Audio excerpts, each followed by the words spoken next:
So let's talk about something huge. When, why, and how did governments jump into the free market? We're going to look at the tools they use and, the often really surprising consequences of trying to control what things cost. But first, I've got a question for you, a real-life economic murder mystery. This actually happened, by the way. A farmer, a guy whose entire job is to raise chickens, was literally caught drowning thousands of them. It sounds completely insane, but trust me, by the end of this, you'll get exactly why he did it. And here's our first big clue.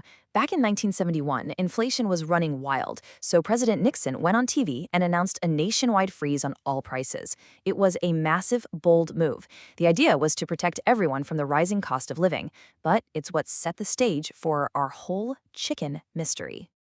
Now, while the goal was obviously to help people, Nixon's price freeze had some truly bizarre side effects.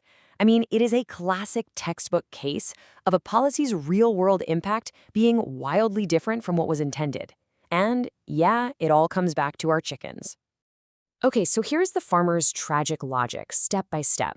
The government froze the price he could sell his chickens for. Simple enough. But, and this is the kicker, they didn't freeze the price of chicken feed.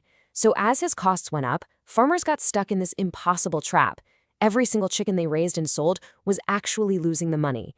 So the grim, but from a purely economic standpoint rational choice for some, it was to just cut their losses. Mystery solved? Okay, so if these interventions can lead to, well, drowned chickens, why on earth do governments do them at all? Well, it's because they're trying to hit specific social or economic goals that a totally free market might just miss. And they've got a whole toolkit of ways to do it. And the reasons are often things we see and deal with every day. I mean, governments need money to build schools and roads, so they tax. They want to try to make housing more affordable, or protect local jobs, or maybe discourage things like smoking, while encouraging stuff like green energy. Every single intervention is an attempt to fix a real-world problem. All right, let's dig into the most direct tools in that kit. Price controls. They're exactly what they sound like, legal limits on how high or how low a price can go. So first up is a price ceiling. It sets a maximum price. The classic example is rent control in a big city. The government puts a cap on what landlords can charge because they want to make housing more affordable for people. But here's the thing, and this is super important. A price ceiling only matters if it's binding. What does that mean? Well, if the market price for an apartment is, say, $2,000, and the government caps rent at $5,000, nothing happens. It has no effect. That's a non-binding ceiling. But if the government caps that same rent at $1,500, now it's below the market price. It becomes binding, and that's when you start to see some major effects. And the main effect is a shortage. Suddenly, at this new, lower price, way more people want an apartment than there are apartments available. And this isn't just a line on a graph, This means long waiting lists, landlords getting super picky, and sometimes even black markets where apartments get rented out illegally for more than the legal price. Now, the opposite of a ceiling is a price floor. This sets a minimum price.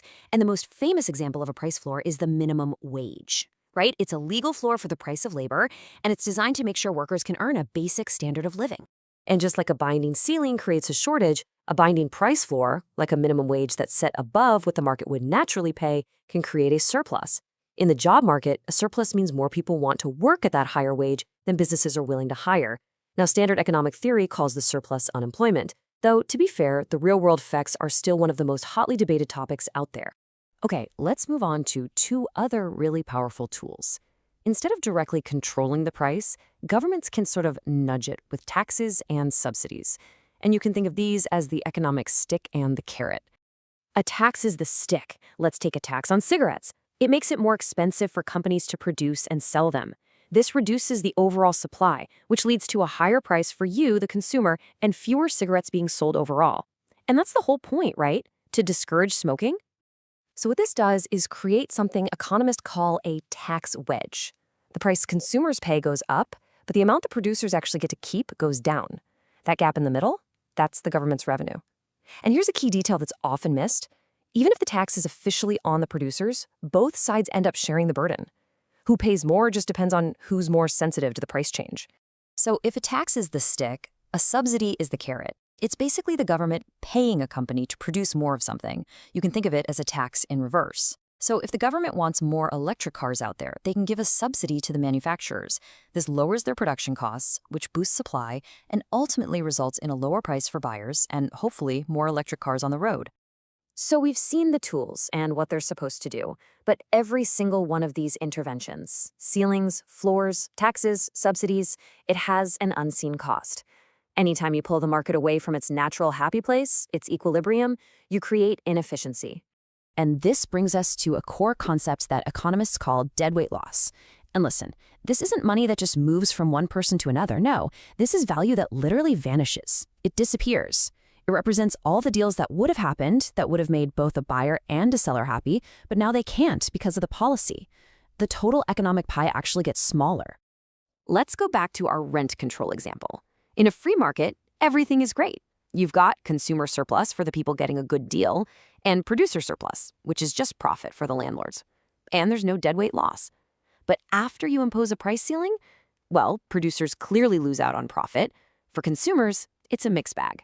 The lucky few who snag an apartment at the lower price, they're winners, for sure.